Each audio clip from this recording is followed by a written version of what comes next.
இந்த மாதிரி ஒரு ஆணுக்கு ஏன் மார்பக காம்புகள் இருக்குது, ஒரு பெண்ணுக்கு குழந்தைக்கு பால் கொடுக்கறதுக்கு இருக்க மாதிரி ஆணுக்கு இருக்கிறதுக்கு முன்னால் ஏதாவது காரணம் இருக்கா? அப்படி காரணமே இல்லைன்னா அது ஏன் இருக்குது? ஒரு ஆணோட மார்பில் பெண்ணுக்கு சுரக்கிற மாதிரி பால் சுரக்கிறதுக்கு வாய்ப்பு இருக்கா? கேள்வியோ கொஞ்சம் விசித்திரமாகவும் விவகாரமாகவும் இருக்குல்ல. இதுக்கான பதிலும் ரொம்ப விவகாரமாக இருக்கும். அதோட ஒரு பெண்ணுக்கே கூட அவங்க கர்ப்பமாகவோ இல்லை குழந்தை பெக்காமலோ இருக்கும்போது கூட மார்பில் பால் சுரக்கிறதுக்கு வாய்ப்பு இருக்குது. இது ஏன் நிகழுது அப்படின்றத பற்றியும், இது நிகழ்ந்துச்சுன்னா அதை எப்படி கட்டுப்படுத்தலாம், நிகழாமல் எப்படி தடுக்கலாம் அப்படின்றத பற்றி தான் இந்த எபிசோடில் பார்க்க போகிறோம். இது ஸ்ட்ரீட் லைட்டின் உயிர்மை.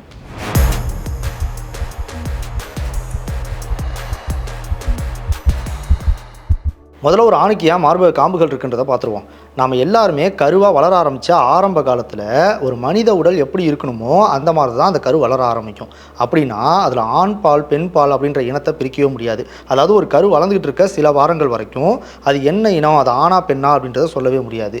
இப்போது ஒரு ஆணுக்குன்னா குரோமோசோம்ஸில் XY குரோமோசோம்ஸ் இருக்கும். அதே மாதிரி ஒரு பெண்ணுக்குன்னா XX குரோமோசோம் இருக்கும். இதில் ஒரு பெண்ணுக்கு XXன்ற குரோமோசோம் இருக்குது, ஆனால் Y குரோமோசோமே கிடையாது. ஆனால் ஒரு ஆணுக்கும் பெண்ணுக்குமே X குரோமோசோம் இருக்குது. அதனால் குழந்தை உருவாகிற அந்த காலகட்டத்தில், ஆரம்ப காலகட்டத்தில் ஒரு பெண்ணோட உடல் அமைப்பு எப்படி இருக்குமோ அந்த உடல் அமைப்பு படி தான் அந்த உடல் வளர ஆரம்பிக்கும். அப்படி வளர்ந்து கொஞ்சம் வரைக்கும், அதாவது சரியாக சொல்லணும்னா ஒரு 6 வாரத்துலேருந்து 8 வாரத்துக்குள்ளே, இந்த காலகட்டத்துக்கு அப்புறம் தான் ஒரு ஆணாக இருந்தால், அதாவது XY குரோமோசோமாக இருந்தால் அந்த உடலில் டெஸ்டோஸ்டெரோன் சுரக்க ஆரம்பிக்கும். அப்படி டெஸ்டோஸ்டெரோன் சுரக்க ஆரம்பிச்சதுக்கப்புறம் அது ஆணாக இருக்கிறதுனால ஆண் உறுப்புகள் வளர ஆரம்பிக்கும். அப்படி இல்லைன்னா அது பெண்ணாகவே மாறும். அந்த காலகட்டம் வரைக்கும், அந்த 8 வார காலகட்டம் வரைக்கும் அந்த உடல் வளர்ந்துருக்கு இல்லையா, அந்த வளர்ச்சி ஒரு பெண்ணோட உடல் மாதிரி வளர்றதுனால அதில் மார்பகங்கள் ஏற்கனவே வளர்ந்துருக்கும். அதுக்கப்புறம் அது நின்று போயிட்டாலும் ஏற்கனவே வளர்ந்த அந்த மார்பகங்கள் மறுபடியும் மறைஞ்சிடாது, டிசப்பியர்லாம் ஆகாது, அது அப்படியே செட் ஆகிடும். இதனால தான் நம்ம எல்லாருமே, ஆண்கள் எல்லாருமே ஆரம்ப காலத்தில் கருவாக வளரும் போது ஒரு பெண்ணாக தான் வளர ஆரம்பிக்கிறோம் அப்படின்னு சொல்கிறோம். இப்போது ஒரு ஆணோட மார்பில் பெண்ணோட மார்பு மாதிரி பால் சுரக்கிறதுக்கு வாய்ப்பு இருக்கா அப்படின்றத பார்த்துருவோம். கைனிகோமேசியா எபிசோடில் முன்னாடியே நம்ம பார்த்த மாதிரி ஒரு பெண்ணோட மார்போட பின்பக்கத்தில் இந்த இடத்துல அடிப்போஸ் டிஷ்யூஸ் இருக்கும். அதுக்கு மேலே நிப்பிளுக்கு உள்ள கிளாண்டுலர் டிஷ்யூஸ் இருக்கும். அதே மாதிரி மூளையோட இந்த பகுதியில் பிட்யூட்டரி கிளாண்ட்னு ஒரு கிளாண்ட் இருக்கும். இந்த கிளாண்ட் ப்ரோலாக்டின் அப்படின்னு சொல்கிற ஒரு ஹார்மோனை ரிலீஸ் பண்ணும். இந்த ஹார்மோன் அதிகமாக சுரக்கும் போது தான் மார்பக பகுதியில் இந்த கிளாண்டுலர் டிஷ்யூஸ் நிறைய பாலை சுரந்து அந்த நிப்பிள் வழியாக வெளியேற்றும், மார்பக காம்புகள் வழியாக வெளியேற்றும். இதே விஷயம் ஒரு ஆணுக்கு நடந்துச்சுன்னா ஆணுக்கும் பால் சுரக்கிறதுக்கு வாய்ப்பு இருக்குது.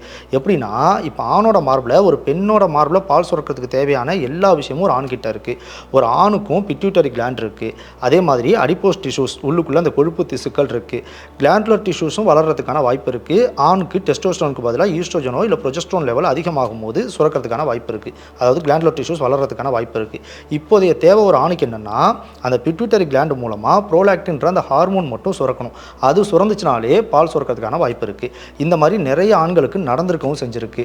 அது மட்டும் இல்லாமல் சில குழந்தைகள் பிறக்கும் போதே, அது ஆண் குழந்தையாக இருந்தாலும் சரி பெண் குழந்தையாக இருந்தாலும் சரி, பிறக்கும் போதே அவங்க அம்மாவோட, அந்த குழந்தையோட தாயோட உடம்புல இருந்த எக்ஸசிவ் ஹார்மோனால், அந்த ப்ரொஜெஸ்ட்ரோன் ஈஸ்ட்ரோஜன் மாதிரியான எக்ஸசிவ் ஹார்மோனால் கருக்குள்ளே இருக்கும் போதே அந்த குழந்தைக்கு அந்த ஹார்மோன்ஸ் போய் அந்த குழந்தை பிறக்கும் போதே மார்பக பகுதியில் பால் உற்பத்தியோடையே பிறக்கிறதுக்கான வாய்ப்பு இருக்குது.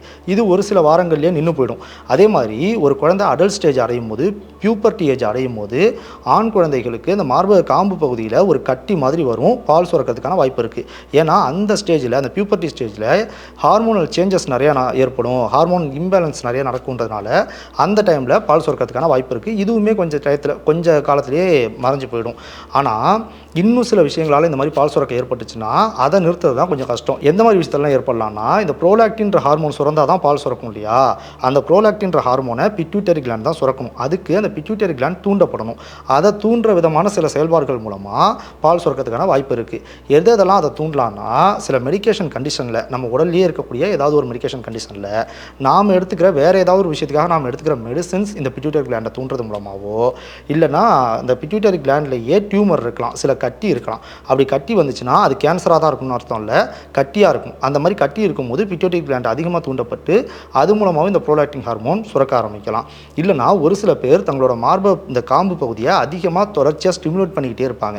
அப்படி இருந்தாலும் இந்த மாதிரியான பிட்யூட்டரி கிளாண்ட் தூண்டப்பட்டு ப்ரோலாக்டின் ஹார்மோன் சுரந்து அந்த ஹார்மோன் மூலமாக மார்பகத்தில் ஆணுக்கு கூட பால் சுரக்கிறதுக்கு வாய்ப்பு இருக்குது.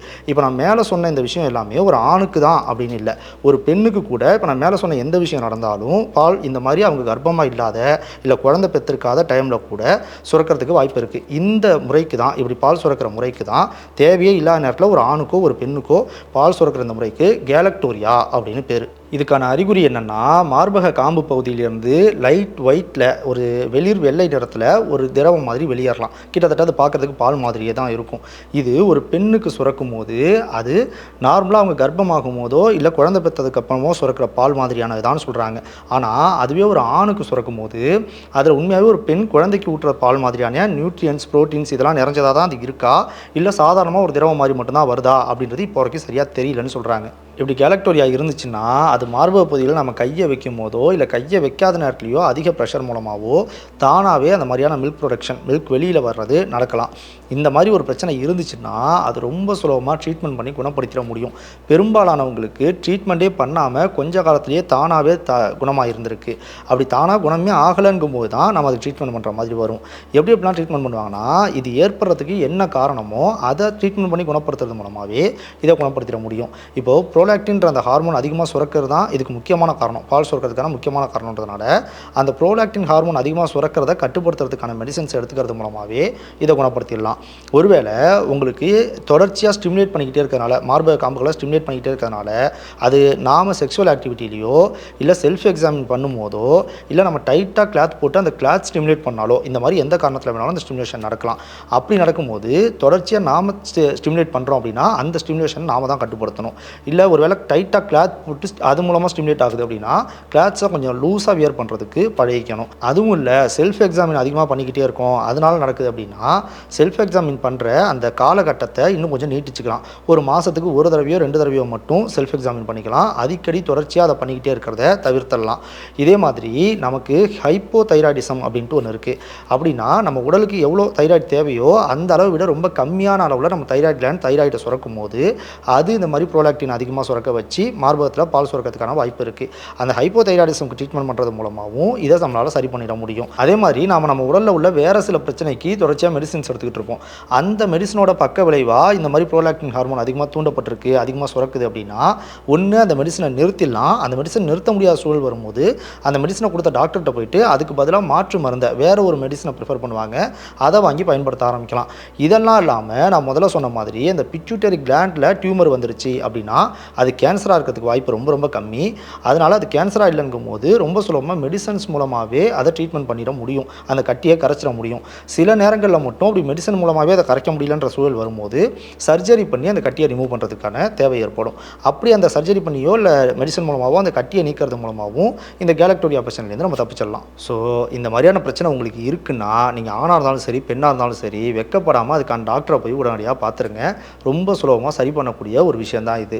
இதே மாதிரி ஒரு ஆணுக்கு பெண் மாதிரியான மார்பக வளர்ச்சி பெண்ணுக்கு எப்படி பெருசாக இருக்கோ அதே மாதிரி ஆணுக்கும் பெரிய மார்பகங்கள் வளர்ந்துறதுக்கு வாய்ப்பு இருக்குது. இதுக்கு கைனிகோமேஷியான்னு பேர்.